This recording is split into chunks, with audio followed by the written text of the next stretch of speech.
activists are vowing to fight California's new school vaccination law, considered one of the strictest in the country. Governor Jerry Brown signed the hotly contested measure yesterday, affecting tens of thousands of students. Now, it requires all public school children in the state to be vaccinated and prevents parents from opting out based on religious or personal beliefs.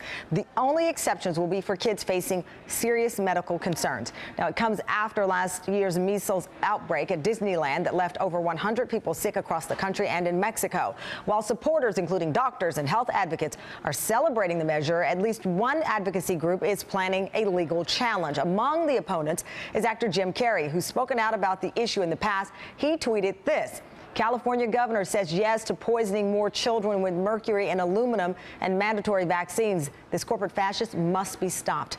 I'm joined now by Carl Krawitt. He is a vaccine advocate and has pushed lawmakers to keep unvaccinated children out of schools. And Carl, this is personal for you. Your son fought off childhood leukemia, and as a result, he is not able to get a vaccine. And that's why this was so important for you to see the governor carry out this act. Good morning. Tell me a little bit about just some of the reaction from those who say that this fight is not over, that they want their right and the rights of their children put on the same level perhaps as your child. Well, first of all, this really isn't about my son Rhett anymore, as he finished his cancer treatments and he's actually started to get his vaccinations. So he's doing his part for herd immunity, meaning he's getting vaccinated, and should one of these diseases come back, he won't get one of them, and he also won't be a carrier of one. We knew this was going to be a long fight. We know that this will be many years, and this is one thing that might even end up in the Supreme Court one day. But all constitutional authorities, and every time this has been in the courts, has held up the law. In New York, it's been held up, and throughout history, it's been held up that this is perfectly legal, and it protects the health and safety of our children. In his statement, the governor said the science is clear that vaccines dramatically protect children against a number of infectious and dangerous disease. While it's true that no medical intervention is without risk, the evidence shows that immunization powerfully benefits and protects the community. You know, I do the Today Show as well, and I was on there. We talked about Jim Carrey. Within seconds, got a number of tweets from people who feel strongly that the science is not clear, and that they will never see it as you see it, as the governor sees it. To your point, that this may actually end up before the Supreme Court because the lines are so deep in the sand. Well, I think what's interesting about the people that say that the science is not clear is, I go back to Neil deGrasse Tyson, who says, you may not believe the science, but the science is true. The science is fact, whether or not you choose to believe it. And this is one of the beautiful things about science, is that whether or not you want to believe it, the science is true.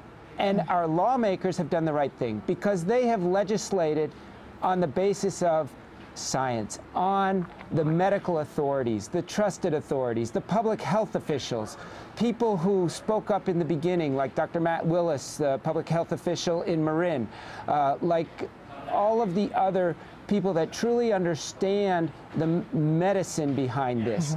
And they did not legislate from fear. And what the anti-vax community is doing is they're trying to scare people. And that fear, they shout louder and louder and louder. And it's almost indoctrinating people to think it's true, but it's not. More than 80,000 California students received the exemption based on personal beliefs before this change here. I do want to read what Dr. Robert Sears, he's a California alternative medicine doctor, and he's known for that campaign. He said his reaction: when the government tries to force something on families, especially children, parents don't line their kids up to comply. They run the other way. I predict that more families will shift to homeschooling and co-op home-based educational programs over this, rather than feel coerced into doing something they don't feel is right for their child. Even more families will lose trust in the government and the medical system. What do you say to some of your neighbors, perhaps who feel that way, that they've lost trust in the system, and who align themselves with actor Jim Carrey and many others who believe that this is just an overreach? Well, so this is what's beautiful about this law, is that it provides parents with the ability to make the right choice for their families. They can homeschool their children. There's no forced vaccination.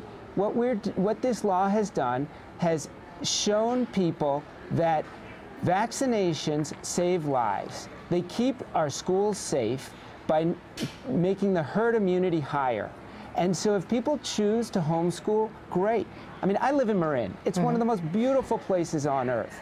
And it is a safer place now because we will have more children vaccinated. And if those people, especially out in West Marin, where there's schools where more than 50% of the kids are not vaccinated, if those parents choose to homeschool, so be it. If those people choose to move out of Marin or move out of California, so be it.